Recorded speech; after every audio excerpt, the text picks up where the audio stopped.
Finally हाम्रो film visit जाने fix भयो। कति दिनदेखि वेट गरेको दिन आज आयो। हाई, आई एम बिपी, बिबी स्टुडियो। स्वागत छ मेरो मिनी भ्लगमा, जहाँ साधारण दिनहरू पनि सुन्दर कथामा बदलिन्छन्। चलिए सुरु गरौँ। बिहान कलेज टाइममा उठ्छु त बाहिर पानी परेको रहेछ।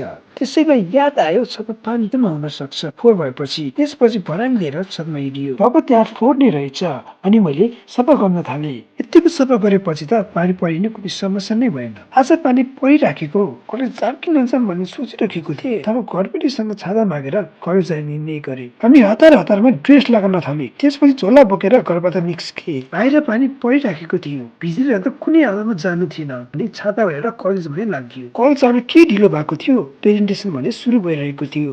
प्रेजेन्टेसन बनाएर रेडी नै थिएँ, तर पनि आज मैले हतारमा आफ्नो ल्यापटप लगाउनै बिर्सिदिएँ के। अब के गर्ने त? त्यसपछि मैले आफ्नो मोबाइलबाट ट्युसनलाई मेरो प्रेजेन्टेसन स्लाइड पठाइदिएँ पेनड्राइभमा हाल्नको लागि। क्लास पनि सक्ने लागेको थियो। दिनेशको पालो सकिसकेपछि मेरो पालो भने आइसक्यो। प्रेजेन्टेसन त कयौँचोटि गरियो प्लस 2 मा, तर पनि यो मेरो फर्स्ट टाइम थियो ब्याचलर जोइन गरिसकेपछि, त्यो पनि डिजिटल बोर्डमा। प्रेजेन्टेसनको टपिक सजिलो भएर होला मैले सजिलै प्रेजेन्ट गरेँ। पहिलो क्लास सकिसकेपछि हामी बाहिर निस्केको, पानी झर्न छाड्यो। त्यसपछि हामी केटाहरू छततिर लाग्यो। तर के गर्नु, ढोका बन्द थियो अनि ढोका खोलेर हामी छतमा गयौँ। पानी पर्ने रोकिसकेपछि बाहिरको भ्यू यस्तो बपाल्ने थियो। छतमा आइसकेपछि केटाहरूले टिकटिक बनाऊँ भन्न थाले अनि मलाई सम्म नाच्न पठाए। नि भिडियो बनाउँदै थियो। केटीहरू आइसकेपछि केटीहरूसँग नै भिडियो बनायो। केही भिडियो बनाइसकेपछि म भने क्लासतिर लागेँ। तर साथीहरू भने स्टिल त्यता भिडियो बनाउँदै थिए। केही साथीहरू गफ गर्दै रमाउँदै थियो भने हामी यता अकाउन्टको कन्सेप्ट बुझ्दै थियौँ। सोच्नुको क्लासमा सरले आफ्नो लाइफ एक्सपिरियन्स सेयर गर्दै हुनुहुन्थ्यो। त्यसै बेला एचओडी सर आएर